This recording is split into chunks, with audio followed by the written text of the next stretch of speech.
আগরতলায় বাংলাদেশ সহকারী হাইকমিশনে হামলার প্রতিবাদে সারা দেশে বিক্ষোভ। পররাষ্ট্র মন্ত্রণালয় থেকে ক্ষুব্ধ প্রতিক্রিয়া, ভারতের দুঃখ প্রকাশ। দেশের সার্বভৌমত্ব রক্ষায় কোনো ছাড় নয়, সাহসিকতার সঙ্গে যে কোনো পরিস্থিতি মোকাবিলায় সেনাবাহিনীকে প্রস্তুত থাকার আহ্বান সেনাপ্রধানের। এবং ২০২৩ সালে সবচেয়ে বেশি দুর্নীতি হয়েছে পাসপোর্ট, বিআরটিএ ও বিচারিক সেবা খাতে। টিআইবির প্রতিবেদন, ঘুষ দিতে হয়েছে ৮২% মানুষকে।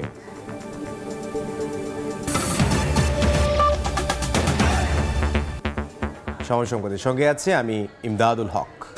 ভারতের ত্রিপুরার আগরতলা বাংলাদেশ সহকারী হাইকমিশনে হিন্দু সংঘর্ষ সমিতির হামলার ঘটনায় ক্ষুব্ধ প্রতিক্রিয়া জানিয়েছে বাংলাদেশ।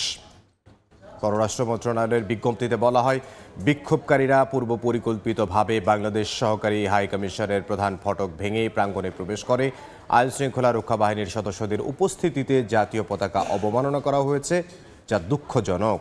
কোনো অবস্থাতেই কূটনৈতিক ও কনসুলার স্থাপনাকে লক্ষ্যবস্তু করা উচিত নয় বলে জানায় ভারতের পররাষ্ট্র দপ্তর। ভারতের আগরতলায় বাংলাদেশের সহকারী হাইকমিশনে হামলার ঘটনায় বিক্ষোভ করেছে বাংলাদেশের ছাত্র জনতা। ঢাকা বিশ্ববিদ্যালয় ও চট্টগ্রামে বিক্ষোভে অংশ নেন শিক্ষার্থী ও সাধারণ মানুষ। এমন হামলার মাধ্যমে ভারত ভিয়েনা কনভেনশন ভঙ্গ করেছে বলে অভিযোগ করেছে ছাত্র অধিকার পরিষদ। এদিকে ভারতের রাজনীতিবিদদের উস্কানিমূলক আচরণ থেকে বিরত থাকার আহ্বান জানিয়েছেন জাতীয় নাগরিক কমিটির আহ্বায়ক নাসির উদ্দিন পাটোয়ারি। সোমবার দুপুরে আগরতলায় বাংলাদেশের সহকারী হাইকমিশনে হামলার খবরের পরপরই বিক্ষোভে ফেটে পড়ে বাংলাদেশের ছাত্র জনতা। সন্ধ্যায় ঢাকা বিশ্ববিদ্যালয় মধুর ক্যান্টিনে বিক্ষোভ সমাবেশ করে ছাত্র অধিকার পরিষদ। পরে বিক্ষোভ মিছিল নিয়ে আসেন রাজু ভাস্কর্যের সামনে। এই যে ভিয়েনা কনভেনশন তারা ভঙ্গ করেছে, ভারত সরকারকে বাংলাদেশের মানুষের কাছে ক্ষমা চাইতে হবে। বাংলাদেশের মধ্য দিয়ে ট্রানজিট নিয়েছে, বাংলাদেশের বন্দর দিয়েছে, বাংলাদেশের যে সীমান্তগুলো ছিল সেখানে তার বিনিময়ে শুধু লাশ আর লাশ দিয়েছে। দূতাবাসে হামলা হলে এরপর রাজু ভাস্কর্য পাদদেশে এই ঘটনায় ক্ষোভ জানান গণ অভ্যুত্থানে আহত শিক্ষার্থী ও ছাত্র জনতা। এ সময় ভারতীয় পণ্য বর্জনের হুঁশিয়ারিও দেন তারা। নতুন বাংলাদেশে দিল্লি না ঢাকা স্লোগানের বিপরীতে ঢাকা ঢাকা বলার জন্য যদি একটা মানুষও বেঁচে থাকে, এই একটা মানুষের মৃত্যু পর্যন্ত বাংলাদেশে দিল্লির আধিপত্য আর বিস্তার করতে দেওয়া হবে না। এর পরপরই রাজু ভাস্কর্যে জড়ো হতে থাকেন সাধারণ ছাত্র জনতা। স্লোগানে স্লোগানে বিক্ষোভ প্রদর্শনের পর মিছিল করেন তারা। প্রদক্ষিণ করেন ঢাকা বিশ্ববিদ্যালয়ের বিভিন্ন এলাকা। হামলার ঘটনার তীব্র নিন্দা জানিয়েছেন জাতীয় নাগরিক কমিটির আহ্বায়ক নাসির উদ্দিন পাটোয়ারি। সন্ধ্যায় সাধারণ সভা পরবর্তী সংবাদ সম্মেলনে বাংলাদেশের আভ্যন্তরীণ বিষয়ে মমতা বন্দ্যোপাধ্যায়, শুভেন্দু অধিকারী সহ ভারতের রাজনীতিবিদদের উস্কানিমূলক আচরণ থেকে বিরত থাকার আহ্বান জানান তিনি। ইন্টারন্যাশনাল ডিপ্লোম্যাটিক জোন অনুযায়ী সেগুলো আমাদের রাষ্ট্রের স্বীকৃতি অংশ। সেই জায়গাতে হামলা নিপীড়ন চালানো আমরা মনে করি বাংলাদেশের সার্বভৌমত্ব যে জনগণ এবং রাষ্ট্র রয়েছে তার উপরে সরাসরি আঘাত। এদিকে আগরতলায় বাংলাদেশের সহকারী হাইকমিশনে হামলার প্রতিবাদে বিক্ষোভ করেছেন ঢাকা বিশ্ববিদ্যালয়ের হিন্দু শিক্ষার্থীরা। সোমবার রাতে ঢাকা বিশ্ববিদ্যালয়ের জগন্নাথ হল থেকে মিছিল নিয়ে রাজু ভাস্কর্যের সামনে যান তারা।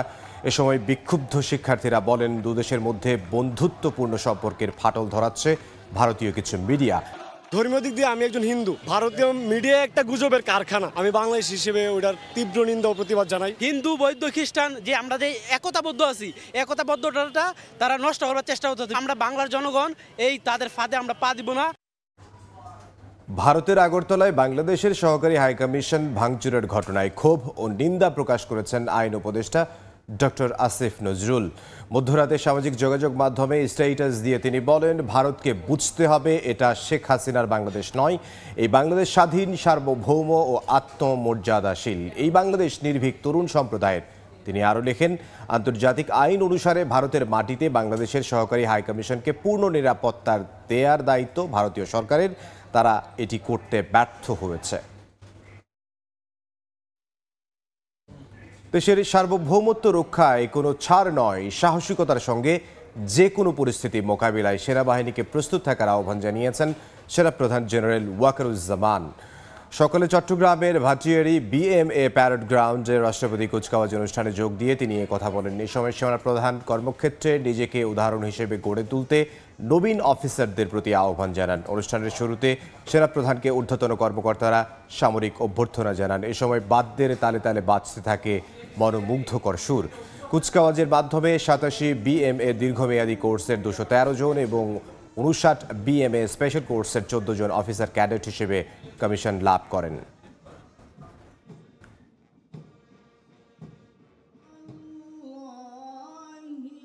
আনুগত্য, ন্যায়পরায়ণতা ও কর্তব্য বোধে উজ্জীবিত হয়ে বাংলাদেশ সেনাবাহিনী আজ দেশের সীমানা পেরিয়ে বহির্বিশ্বেও উল্লেখযোগ্য অবদান রেখে চলেছে। আমাদেরকে যে কোনো ধরনের চ্যালেঞ্জের গ্রহণের জন্য সবসময় প্রস্তুত থাকতে হবে, সামরিক চেতনা মূল্যবোধকে সমুন্নত রাখতে এবং যে কোনো সিদ্ধান্ত গ্রহণের ক্ষেত্রে দেশপ্রেমকে সর্বোচ্চ গুরুত্ব দিতে হবে। রাষ্ট্রদ্রোহের মামলায় ইসকনের বহিষ্কৃত নেতা ও সম্মিলিত সনাতনী জাগরণ মঞ্চের মুখপাত্র চিন্ময় কৃষ্ণ দাসের জামিন শুনানির পরবর্তী দিন 2 জানুয়ারি নির্ধারণ করেছেন আদালত। চিন্ময় দাসের যে রাষ্ট্রদ্রোহী মামলাটা, যে মামলায় গ্রেপ্তার হয়েছিল, সেটা তার পক্ষে মিসকেস করা হয়েছিল জামিন শুনানির জন্য। আজকে ধার্য তারিখ ছিল, আমরা কাউকে দেখি নাই ওনার পক্ষে কোনো ধরনের প্লি নিতে। তবে রাষ্ট্রপক্ষে একটা জমায়ের আবেদন করেছে বিজ্ঞ আদালত ন্যায় বিচারের সাথে, যদিও আসামি পক্ষের কেউ মুভ করে নাই। এমনি নিয়ম হচ্ছে যে মামলা নথিজাত হওয়া, তা শুনে না হলে এই মামলা থাকবে না, এটা জামিন নামঞ্জুরও হবে না, মঞ্জুরও হবে না। তারপরেও বিজ্ঞ আদালত ন্যায় বিচারের সাথে এটা আগামী 2-1 আবার পরবর্তী ধার্য তারিখ শুনানি করছে। 2014, 18 এবং 24 সালে জাতীয় নির্বাচনের আগে ও পরে রাজনৈতিক হয়রানিমূলক মামলার তালিকা 17 ডিসেম্বরের মধ্যে দেওয়ার নির্দেশ দিয়েছেন আইন মন্ত্রণালয়। উপ সলিসিটর সানা মোহাম্মদ মারুফ হোসাইন স্বাক্ষরিত চিঠিতে এই তালিকা চাওয়া হয়। আগামী 17 ডিসেম্বরের মধ্যে এই তালিকা পাঠাতে বলা হয়েছে। মামলার তালিকা পাওয়ার পর পুঙ্খানুপুঙ্খভাবে যাচাই বাছাই করবে মন্ত্রণালয়। 2023 সালে দুর্নীতিগ্রস্ত 5 সেবা খাতের মধ্যে শীর্ষে ছিল পাসপোর্ট খাত। এরপর রয়েছে বিআরটিএ, আইনশৃঙ্খলা রক্ষাকারী সংস্থা ও বিচারিক সেবা প্রত্যাশীরা। বেশি দুর্নীতির শিকার হয়েছেন গ্রামের মানুষ। সকালে রাজধানীর ধানমন্ডিতে টিআইবির কার্যালয়ে সেবা খাতে দুর্নীতি শীর্ষক গবেষণা প্রতিবেদন প্রকাশ উপলক্ষে আয়োজিত সংবাদ সম্মেলনে দুর্নীতির এই চিত্র তুলে ধরে প্রতিষ্ঠানটি। জানানো হয়, দেশে পাসপোর্ট, ভূমি এবং বিচারিক সহ নাগরিক নানা সেবা নিতে 2023 সালে প্রতিটি পরিবার গড়ে ঘুষ দিয়েছে 5,680 টাকা। সবচেয়ে বেশি দুর্নীতি ও ঘুষ লেনদেন হয়েছে বরিশাল বিভাগে। 2023 সালে নাগরিক সেবা নিতে গিয়ে 10,902 কোটি টাকার ঘুষ লেনদেন হয়েছে। হাসিনা সরকারের মন গড়া তথ্য উপাত্ত দিয়ে বানানো উন্নয়ন বয়ানের সমালোচনা করলেও একই উপাত্তের উপর ভর করে স্বল্পোন্নত দেশের তালিকা থেকে বাংলাদেশের বের হওয়ার পক্ষে মত দিচ্ছে শ্বেতপত্র কমিটি। যুক্তি হিসেবে নেপালের উদাহরণ টেনে কমিটি প্রধান বলছেন, গ্র্যাজুয়েশনে না করলে পতিত সরকার সমালোচনার সুযোগ পাবে। তবে তাড়াহুড়ো না করার পক্ষে মত দিচ্ছেন ব্যবসায়ীরা। এলডিসি গ্র্যাজুয়েশন তথা স্বল্পোন্নত দেশের তালিকা থেকে 2026 সালে চূড়ান্তভাবে বের হওয়ার কথা বাংলাদেশের। হাসিনা সরকারের তথ্য উপাত্তের উপর ভিত্তি করেই এই উত্তরণ ঘটবে। অবশ্য এসব তথ্যের অতিরঞ্জনের কথা বলছে স্বয়ং শ্বেতপত্র কমিটি। তারপর কমিটি মনে করে এই গ্র্যাজুয়েশন বাংলাদেশের জন্য প্রয়োজন। রোববার আগারগাঁওয়ে শ্বেতপত্র কমিটির প্রতিবেদন প্রকাশ নিয়ে আয়োজিত সংবাদ সম্মেলনে কথা বলে কমিটি প্রধান। এইটা এলডিসি গ্রুপে থাকার মতো দেশ না, এইটা কোনোভাবেই মিলে না। আমাদের যে সক্ষমতা, যোগ্যতা, কার্যকারিতা, আয়তন, এইটা দিয়ে এখানে এলডিসিতে থাকার কোনো কারণ নেই। যদি কোনো কারণে এলডিসিকে আপনারা এই মুহূর্তে আগামী বছর আমরা না করি 2026-এ, তাহলে প্রথম কথাটা কি হবে? আমি সোনার সংসার রেখে গেছিলাম এলডিসি গ্র্যাজুয়েশনে, এরা 2 বছরে নষ্ট করে দিয়েছে, গ্র্যাজুয়েশন করতে পারে নাই। বাণিজ্য সুবিধা হারানোর ভয় না করে গ্র্যাজুয়েশনের পথে থাকা উচিত বলে মত দেন কমিটির আরেক সদস্য মোস্তাফিজুর রহমান। এক্সপোর্টারদের ইনসেন্টিভ একটু একটু করে কমানোর চেষ্টা করা হচ্ছিল, তারা বললেন যে না, যবে হবে তবে হবে, এখন কোনো কমানো যাবে না, অ্যাডজাস্টমেন্ট করা যাবে না। এই দৃষ্টিভঙ্গি দিয়ে কিন্তু তথাকথিত সংসদে ওনারা ছিলেন, সমস্যা কিন্তু পরে হবে। এটা একটু আমি ওয়ার্নিং দিয়ে রাখলাম। উত্তরণের আগেই মধ্য আয়ের ফাঁদে আটকে গেছে বলে জানান শ্বেতপত্র কমিটির সদস্য জাহিদ হোসেন। আগে বলতাম যে মধ্য আয়ের ফাঁদে পড়ার ঝুঁকি আছে, এখন সেটার ঝুঁকি নাই, এটা ঘটে গেছে বলে আমরা তথ্য উপাত্ত দিয়ে তাদের দেখানোর চেষ্টা করেছি। এলডিসি গ্রাজুয়েশন থেকে উত্তরণে তাড়াহুড়ো না করে তথ্য উপাত্ত নিয়ে আরো বিচার বিশ্লেষণ করার পরামর্শ ব্যবসায়ীদের। আমরা কখনোই গরিব দেশ হিসেবে পরিচিত হতে চাই না, বাট এমন কিছু করা উচিত হবে না যে আমরা গরিব থাকা অবস্থায় আমরা নিজেদেরকে বড়লোক দাবি করলাম, সুযোগ সুবিধা বন্ধ হয়ে যাওয়ার কারণে আমরা আসলে গরিব থেকে আরো বেশি গরিব হয়ে গেলাম। পলিটিক্যালি সিদ্ধান্ত না নিয়ে সত্যিকারের অর্থনৈতিক বাস্তবতার উপরে নেওয়া উচিত ছিল। এলডিসি থেকে বের হয়ে গেলে বাংলাদেশের জন্য বাণিজ্য সুবিধার পাশাপাশি স্বল্প সুদে ঋণ গ্রহণের সুযোগও সংকুচিত হয়ে আসবে। অর্থনীতি তো হয় সাদা হয় কালো হয় না। মহির মারুফ, সময় সংবাদ, ঢাকা।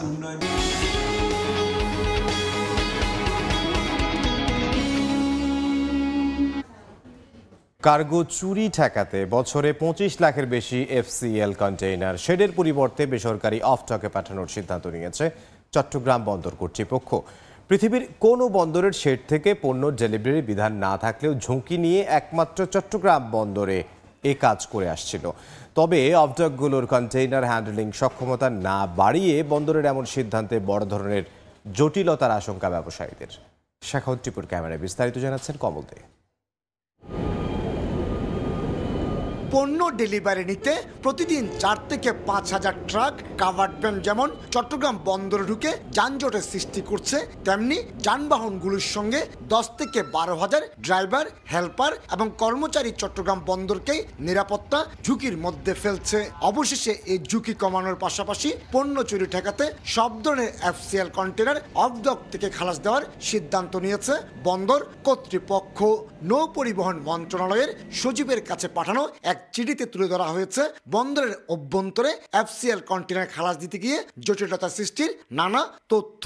বন্দরের অভ্যন্তরে এই সকল যানজট এবং হ্যাজার্ডগুলা না করার জন্য আমরা কাস্টমস কর্তৃপক্ষকে চিঠি দিয়েছি যাতে সবগুলো কন্টেনার অফডক থেকে ডেলিভারির পারমিশন দেওয়া হয়। আমদানি রপ্তানি বাণিজ্যে গতি আনতে 1 দশক আগে বন্দরের পাশাপাশি চালু হয়েছিল 21টি অফডক। অফডকগুলো বছরে 6 থেকে 7 লাখ রপ্তানি কন্টেনার এবং 3 লাখ আমদানি কন্টেনার হ্যান্ডেলিংয়ের সক্ষমতা রয়েছে।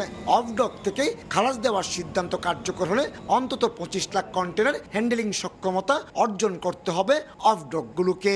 একটা উল্লেখযোগ্য ভলিউম যেটা এখন চট্টগ্রাম বন্দরের মধ্যে ডেলিভারি হচ্ছে সেটা চট্টগ্রাম বন্দরের বাইরে ডেলিভারি হবে অফডকগুলোতে। এতে কিন্তু সামগ্রিক অপারেশনাল কার্যক্রমের গতিশীলতা অনেক বৃদ্ধি পাবে। তবে নতুন অফডক নির্মাণ না করে বন্দরের এই সিদ্ধান্ত কার্যকর করা হলে তৈরি পোশাক খাতকেই সবচেয়ে বেশি ভোগান্তিতে পড়তে হবে বলে আশঙ্কা ব্যবসায়ীদের। একই সঙ্গে অনুমোদনের অপেক্ষায় থাকা অফডকগুলোকে অনুমতি দিয়ে জটিলতা নিরসনের কথা বলছেন শিপিং ব্যবসায়ীরা।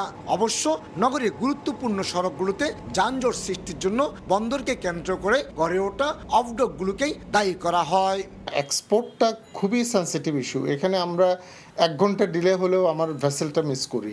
অতএব এই সক্ষমতা দিয়ে কোনোভাবে তাদেরকে ইম্পোর্ট দেওয়া উচিত হবে না।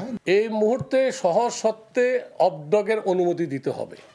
তারা যেন নিয়মেভাবে আইন মেনে যেন তারা অফডক তৈরি করতে পারে। চট্টগ্রাম বন্দর 2023-24 অর্থ বছরে 31,68,000 টিউএস কন্টেনার এবং 12 কোটি 32 লাখ মেট্রিক টন বাল্ক পণ্য হ্যান্ডেলিং করেছে।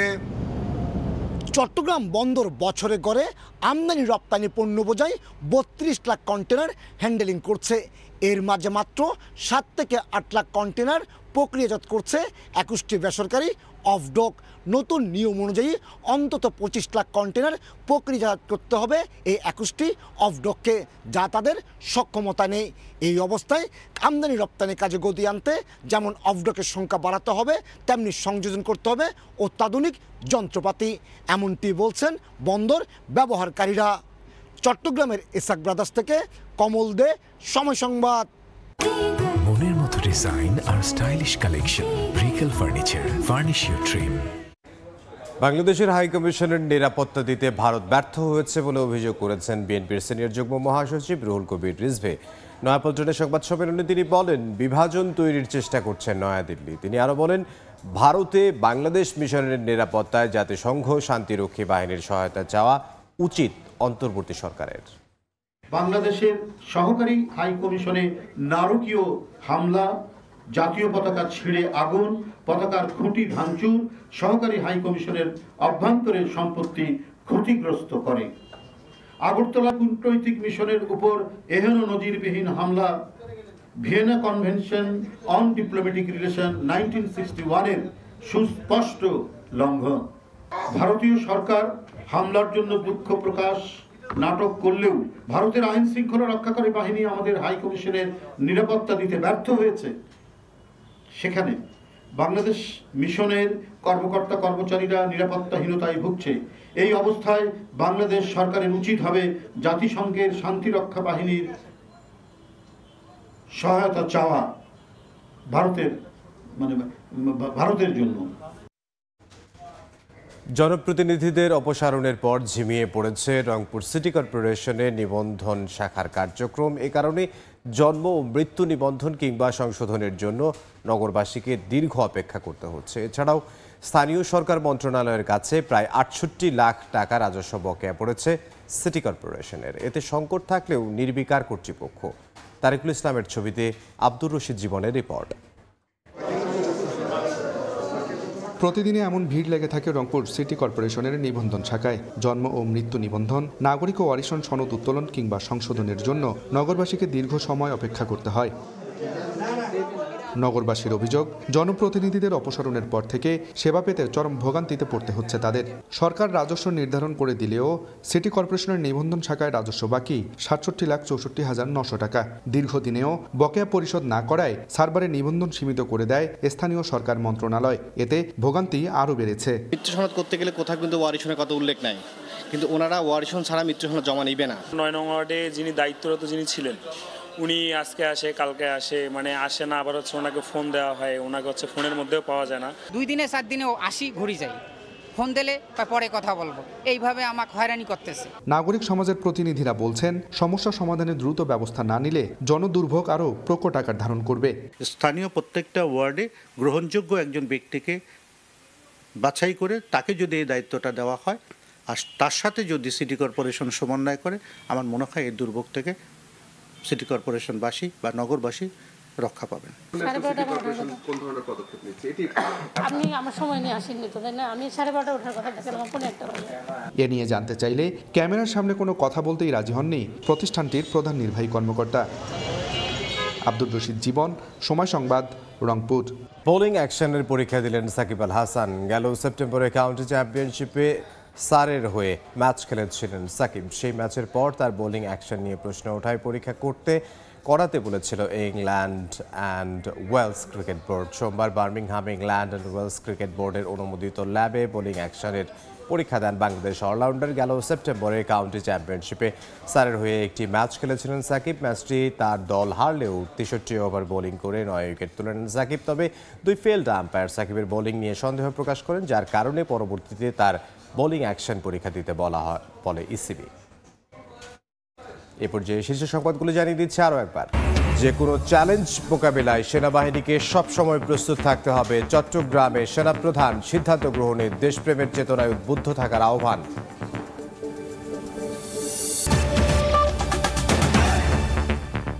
এই ছিল সময় সংবাদের, সঙ্গে থাকুন সময়ের।